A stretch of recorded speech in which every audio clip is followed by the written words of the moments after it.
Now on the channel, we usually try to concentrate on auteur directors. I do cover pop culture overall, but I do want to have an emphasis on independent slash auteur cinema, which sometimes encompasses big budget directors too in very ironic ways. So one of the most notorious and difficult cases for auteur theory has always been George Lucas because of the massive success of Star Wars and a lot of the controversies related to it in terms of material he may have borrowed or stolen from the authors of Dune, various comics, and so on and so forth, and then internal controversies over what the Star Wars mythology makes any sense at all with the Force. And there's a recent documentary which I think is a little too partisan to call a documentary, but does have a lot of valuable information on Kubrick. This has been out there for some time, but I wanted to do this video for a while, hopefully to whet people's appetite on this particular topic with The Shining.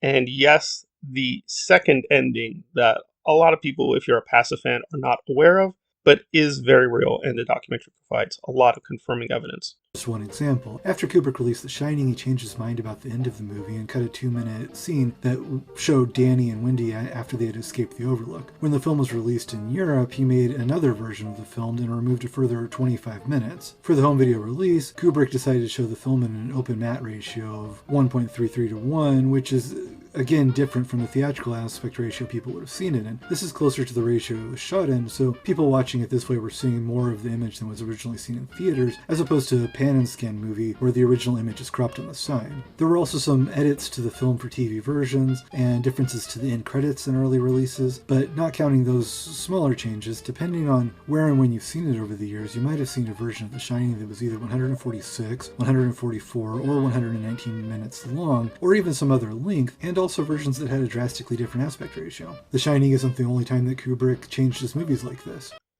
So essentially what happened is when The Shining was initially released, there were essentially a lot of minutes that were at the end of the film. There were of course some other little tiny things he cut out, but those actually can be seen. If you look them up online, the deleted scenes can actually be seen now. But towards the end, he had a much more extended ending, but for whatever reason decided ultimately he wanted to get rid of that.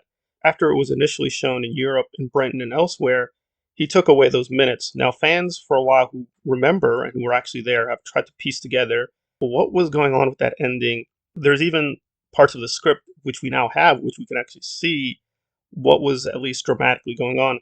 And the Kubrick estate has been very vehement that the ending will not be shown. Now, if this is Kubrick's wish, it's unclear, or they think it's too valuable, they're saving it, it's unclear.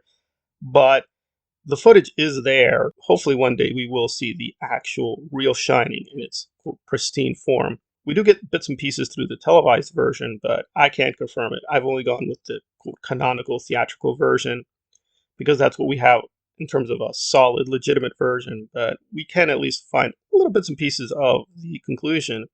Depending on if you're a very big Stephen King fan, it's probably very frustrating because it departs very radically from the novel. Whereas in the novel, Jack redeems himself and the Overlook explodes. The ending Kubrick had, which is, again, additional to the theatrical version, is even more pessimistic and dark than the one we got. So in the quote canonical version, Wendy escapes and Danny escapes. And so we can at least have some optimism that the evil of the Overlook has been defeated. But again, a lot has been sacrificed. And when we have Halloran, symbolically as a black man, is sort of the representation of the Native Americans, of course, blacks, and others who've been sacrificed to American colonialism and or imperialism. That's not a reach, by the way. That has been confirmed through a lot of careful research. And Jack appears in a way to have gotten what he wants because he wants to be a part of the Overlook, and he seems to have been absorbed into the Overlook. So it's a fairly dark ending. But the extended ending has basically Wendy at a hospital, and Danny seems to be recovering, but someone goes to him and hands him a ball. And it seems to suggest that the evil of the Overlook has survived and will continue to track them down. So presumably the challenge for Danny and Wendy has only begun. So it's a very radically pessimistic ending on how powerful evil is. And it's still ambiguous because we just don't know a lot.